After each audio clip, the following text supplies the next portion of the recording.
ፊልሙ የሚጀምረው በናዚ ወታደርና በተባባሩ ኃይሎች ነው። ሳጅን ዶን ኮሌር በቅጽል ስሙ ዋርዳዲ በጦርነቱ ፍርስራሽ ውስጥ ቆሞ በኪሳራ ተተብትቧል። ከእሱ ጋር በፊዩሪ ታንክ ውስጥ ጓደኞቹ ቦይድ፣ ባይብል፣ ሰዋን፣ ትሪኒ፣ ጎርዶ፣ ጋርሲያ፣ ግራዲና ኩናላ ትራቪስ አሉ። የተጎዳውን ታንካቸውን ሲጠግኑ ኩናላ ዋርዳዲን ለከፋ ሁኔታቸው ተጠያቂ በማድረጉ ውጥረት ይነሳል። የአንድ ባልደረባቸውን ወታደር ሞት ለመቀበል ሲታገሉ ታንካቸው እንደገና ጥቃት ይደርስበታል። ኩናላ ፊዩሪን ሲያስተካክል ዋርዳዲ ደግሞ የነበረውን ወታደሮቹን ወደ ውጊያ ይመራቸዋል። ይህ በእንዲህ እንዳለ በተባባሪዎች ሰፈር ውስጥ ዋርዳዲ ሳጅን ቢንኮውስኪን ያገኘዋል እና የፕላቶናቸው ቁጥር እየቀነሰ መምጣቱን ይገነዘባል። ዋርዳዲ እና ሰዎቹ የቀሩት የመጨረሻዎቹ መሆናቸውም ግልጽ ነው።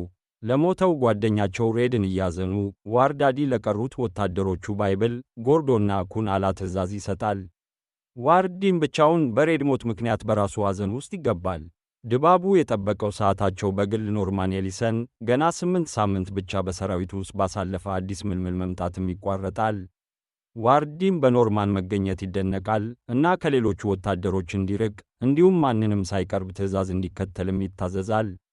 ኖርማን ከወታደሮቹ ጋር ሲተዋውቅ በጥርጣሬና በፍርሃት ይስተናገዳል። በሰራዊቱ ውስጥ ያለውን ሚናም ይጠይቁታል። ኩናላ የፊዩሪን ውስጥ እንዲያጸዳ ያዘዋል። ይህም ኖርማንን በአካባቢያቸው ላለው አሰቃቂ እውነታ ያጋልጠዋል። ኖርማን በታንኩ ውስጥ ባለው ደምና ፍርስራሽ ይታማል። ይህ በእንዲህ እንዳለ ዋርዳዲ ሁኔታቸውን ከሌሎች ወታደሮች ጋር ይወያያል እና አንድ ወታደር እስረኛ ወደ ሰፈሩ ሲመጣ ውጥረት ይነሳል። እስረኛውን ለመበቀል ቢፈልግም ዋርዳዲ ኖርማንን የሚያገኛቸውን ማንኛውንም የጀርመን ወታደሮች ለመግደል እንዲዘጋጅ ይመክረዋል። ኖርማን እስካሁን የሰውን ሕይወት ያላጠፋ ሲሆን ሽጉጥ ይሰጠዋል እና ኩናላ እንዴት እንደሚጠቀመው ያሳየዋል። ለሚቀጥለው ተልዕኳቸው ሲዘጋጁ ዋርዳዲ የፕላቶኑን አመራር ይወስዳል። ጉዞአቸው በአደጋ የተሞላ ነበር። የጠላት ወጥመዶችንና አሰቃቂ ጥቃቶችም ያጋጥማቸዋል። ኖርማን በአስፈላጊ ጊዜ ያሳየው ማመንታትም አሳዛኝ ውጤት ያስከትላል። ይህም ሕሊናውን በእጅጉ ይጎዳል። ወደ መድረሻቸውም ሲደርሱ ካፒቴን ዋጎነርን ያገኛሉና ስለተከበቡ ወታደሮቹ የማዳን ተልዕኮም ይወያያሉ። በቂ ወታደር ባይኖርም ካፒቴን ዋጎነር ዋርዳዲና ሰዎቹን በተሰጣቸው ተግባር ያምናል። ፕላቶኑ አደገኛውን ተልዕኮም ይጀምራል። ከጠላት ኃይሎችም ከባድ ተቃውሞ ይገጥመዋል። በግርግሩ መካከልም ፕላቶኑ ከባድ ውጊያ ውስጥ ይገባል። ጠላት አስፈሪ መሳሪያዎችንም ይጠቀምባቸዋል።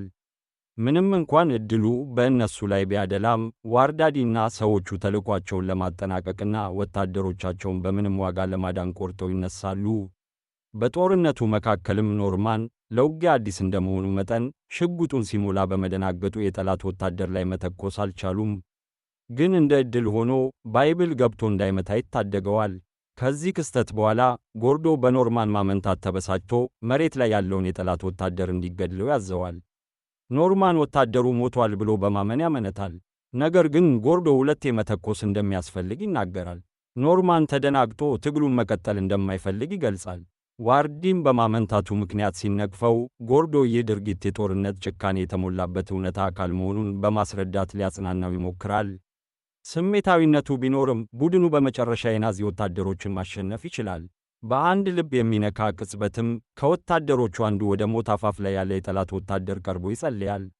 ዋርዳዲ ከኖርማን ጋር ስለ ትግሉ ለመነጋገርም ዕድሉን በመጠቀም ለውጊያ በቂ ሥልጠና እንዳልተሰጠውና በፍጥነት ወደ ጀርመን እንደተላከም ይገልጻል።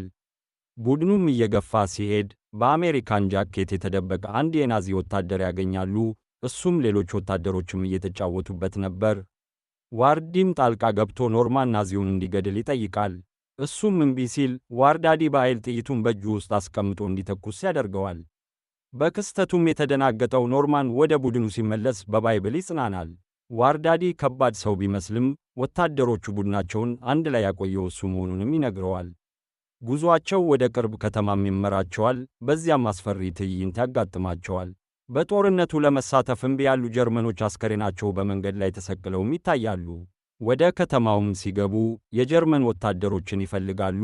ነገር ግን አንድ ሽማግሌ ቦታቸውን በመግለጻቸውም ይገደላሉ። ከባድ ተኩስም ይካሄዳል። በመጨረሻም ፕላቶኑ የበርገርማይስተር እጅ ከሰጠ በኋላ ከተማዋን በተሳካ ሁኔታ ይቆጣጠራሉ። በድላቸው በዓል ላይ ጎርዶ እና ኩናላ ከጀርመናዊት ሴት ጋር ያሽኮረሙማታል። ለጠበቀ ግንኙነት ወደ ታንካቸውም ይወስዷታል። በጦርነቱ ሁከት መካከል ዋርዳዲ ኖርማንን አግኝቶ በጦር ሜዳ ላሳያቸው ድርጊቶች ያወድሰዋል። ኖርማንም በትንሹ የስላቅ ምላሽ ይሰጣል። ይህም ዋርዳዲ የጦርነትን አስከፊ እውነታ እንዲያሳየው ያነሳሳዋልና በወደቁ ጓደኞች በተሞላ ቢሮ ውስጥ በመውሰድ ሁኔታውን ያሳየዋል። በዚያ ትዕይንትም መካከል ዋርዳዲ ስለ ጦርነት አንዳንድ አስቸጋሪ እውነታዎችን ለማስተማርም ይሞክራል። ትኩረታቸውን በአቅራቢያው ካለ መስኮት በጥንቃቄ የምትመለከት ሴት ሲመለከቱ ይቀየራል። ሲያጣሩም ኢርማና ወጣት ያጎቷ ልጅ ኤማ በአፓርታማቸው ውስጥ ተደብቀው ያገኛሉ። ለተወሰነ ጊዜ ለመቆየት ሲወስኑ ዋርዳዲ ከኢርማ ጋር ለመመገብና ለመላጨት በሲጋራ ምትክ ስምምነት ያደርጋል። ሴቶቹም ምግብ ሲያዘጋጁ ኖርማን ፒያኖ መጫወት እንደሚችል ሲያውቁም ይገረማሉ። ኤማ እሱ ሲጫወት አብራ ትዘፍናለች እና ዋርዳዲ ኖርማን ከእርሷ ጋር ጊዜ እንዲያሳልፍ ያበረታታዋል። እነሱ ቅርብ የሆነ ጊዜ ያሳልፋሉ። ይህንንም ዋርዳዲ ይፈቅዳልና ኢርማን ወጣትነታቸውን እንዲዝናኑ እንድትፈቅድላት ይነግራታል። ሰላማቸው በባይብል ጎርዶ እና ኩን አላ ሲገቡ ይቋረጣል። ለኖርማን አንዲት ሴት በታንኩ ውስጥ እንደምትጠብቀውም ይናገራሉ። ሆኖም ኤማንን ሲያዩ ምን እንደተፈጠረ ይገነዘባሉ። ኩናላ እና ሌሎች ኖርማንን ማዋከብና ኤማንን ማጥቃትም ይጀምራሉ። ነገር ግን ዋርዳዲ ጣልቃ ገብቶ ባህሪያቸውን ያስቆማል። በወታደሮቹ መካከል ውጥረት ቢኖርም ሁሉም ተቀምጠው ምግብ ይካፈላሉ። በዚህም ጊዜ ጎርዶ አሳዛኝ ታሪክ ይተርካል። ድባቡ እየጠነከረም ሲሄድ ዋርዳዲ ምግቡን እንዳያበላሹ ያስጠነቅቃቸዋል። ሆኖም ጎርዶ ከፈረስ ጋር ጓደኝነት ከፈጠረ በኋላ ስለገደለው ታሪክ ይደግማል። ይህም የበለጠ አለመግባባትን ይፈጥራል። ባይብልና ኩናላ እሱን በመደገፍ የዋርዳዲን ሥልጣንም ይፈታተናሉ። ከዛ በኋላ ዋርዳዲ በብስጭት ተነሳስቶ ቡድኑን ለውይይታቸው ሲያመሰግን ጠረጴዛውን በመምታትና ኩናላ ላይ በመትፋት ውጥረቱ ይጨምራል። ጎርዶ አንድ ወታደር መጥቶ ወደሚቀጥለው ተልኳቸው ሲጠራቸውም ይቅርታ ይጠይቃል። ወሳኝ የሆነ መስቀለኛ መንገድን እንዲቆጣጠሩና እንዲይዙም ታዘዋል። ነገር ግን ምን እንደሚያጋጥማቸው አለመረዳት አደጋውን ይጨምራል። ለመነሳትም ሲዘጋጁ አንድ የጀርመን ሼል ከተማዋን በመምታት የኢርማና የኤማን ቤት ይመታል። ኖርማንም እሱን ተከትሎ በመጣው ኩናላ ጋር በፍጥነት እነሱን ለማግኘት ይሮጣል። በሚያሳዝን ሁኔታም የኤማንን ሕይወት አልባ አካል ያገኛል። ይህም የበለጠ አሰቃቂና ለናዚዎች ጥላቻውን ያቀጣጥለዋል። ኩናላ ኖርማንን ወደ ታንኩ እንዲመለስም ያሳስበዋል። ነገር ግን እሱ እምቢ ይላል። በተረዳበት ቅጽበት ኩናላ የእሱን ብስጭት በመምታት እንዲያወጣም ይፈቅድለታል። ከዚያም ወደ ታንኩ መልሶ ይገፋዋል። ፕላቶኑም ይንቀሳቀሳል። ኖርማን አሁንም የኤማን ሞት እያስታመም ነበር። ዋርዲም ከእሱ ጋር ይነጋገራል። ሞት የጦርነት የማይቀር አካል መሆኑንም እንዲገነዘብ ይነግረዋል። ወደ መስቀለኛ መንገዱ በሚያቀኑበት ጊዜ በታይገር ታንክ ውስጥ ባሉ የጠላት ወታደሮች ይጠቃሉ። ፕላቶኑም የላቀውን የጦር መሳሪያ ለመቋቋም ይቸገራል። ይህም የሳጅን ዴቪስ፣ የሳጅን ቢንኮውስኪና የሌሎች ወታደሮች ሞትን ያስከትላል። ሳጅን ዴቪስ በታንኩ መድፍ በጭንቅላቱ በጥይት ተመቶ ሲሞት፣ ሳጅን ቢንኮውስኪ በሚቀጥለው ነበልባልም ይሞታል። ፊዩሪም በዋርዳዲ ትዕዛዝ ታይገር ታንኩን ይጋፈጣሉ። ዋርዳዲ የመልሶ ማጥቃታቸውን በመምራት የጠላት ታንክን ለማጥፋትና ወታደሮቹን ለመግደል ይቻላል። አሁንም ዋርዳዲና የቀሩት ወታደሮች ብቻቸውን ቆመዋል። በሬዲዮ መሳሪያቸው ላይ በደረሰ ጉዳት ምክንያት ሁኔታቸውን ማስተላለፍም አይችሉም። ምንም እንኳን ውጥረትና ውድመት ቢኖርም አንድ የጨለመ ቀልድም ያካፍሉ፣ ከዚያም ተልዕኳቸውን ይቀጥላሉ። መስቀለኛ መንገዱ ሲደርሱ ፊዩሪም በመሬት በተቀበረ ፈንጂ ምክንያት እግሩ ይሰነጠቃል። ዋርዳዲ ኩናስንና ኖርማንን በአቅራቢያው ያለውን ሕንፃ እንዲመለከቱም ያዛል። ውስጥም ሲገቡ ኩናላ ኖርማንን ይቅርታ ይጠይቀዋል። ከውስጥም የሞተ የጀርመን ወታደር ብቻ ነው ያገኙት። በፍጥነትም ወደ ታንኩ ይመለሳሉ። እዚያም ዋርዳዲ ኖርማንን ከቫንታጅ ፖይንት እንዲመለከትም ይሾመዋል። በምግብ እረፍት ወቅት ኖርማን የሚያስደነግጥ ነገር ይሰማል። ወደ ውጭም ሲመለከት የጀርመን ወታደሮች ሻለቃ ወደ እነርሱ ሲዘምት በማየቱ ይደነግጣል። ለማስጠንቀቅም በፍጥነት ሲሮጥ አስፈሪው ዘፈን የኤስኤስ ሻለቃ መሆኑን ይገነዘባል። ባይብል ለማምለጥ ቢፈልግም ዋርዳዲ ለመቆየት ይፈልጋል። ተልዕኳቸውን ለመፈጸም ቆርጦ ተነስቷል። ሆኖም ኩናላ የወታደሮችን ብዛትና እነሱ 5 ብቻ መሆናቸውን በመጠቆም ያለውን አስቸጋሪ ሁኔታ ያስረዳል። በአስደናቂው ፍጻሜ ላይ ዋርዳዲ ወሳኝ ውሳኔም ይወስናል። ወታደሮቹ እንዲሄዱ ይፈቅዳልና ከአደገኛ ሁኔታው የማምለጥ ዕድል ይሰጣቸዋል። ሆኖም እንደ ፕላቶን መሪ ለተልዕኳቸው ኃላፊነት ይሰማዋል እና ወሳኙን መስቀለኛ መንገድ ለመያዝ በመተው ለመቆየት ይመርጣል። ኖርማንም በእሱ ጎን ለመቆም ይመርጣል እና አንድ በአንድ ቀሪዎቹ ወታደሮቹም ይከተላሉ። ዋርዲም ዕቅዱን ይገልጻል። ፊውሪን እንደተደመሰሰች አድርገው ይደበቃሉ እና ስልታዊ ጥቃት ለማካሄድ የተወሰነ ጥይት ስለሆነ ያላቸው እየጠበቁ ይቆያሉ። ለሚመጣው ውጊያም ሲዘጋጁ የመጨረሻውን መጠጥ ይጋራሉ። ይህ የመጨረሻው ውጊያቸው ሊሆን እንደሚችልም ያውቃሉ። ባይብል ለእሱ ልዩ ትርጉም ያለውን ልብ የሚነካ ጥቅስም ያካፍላል።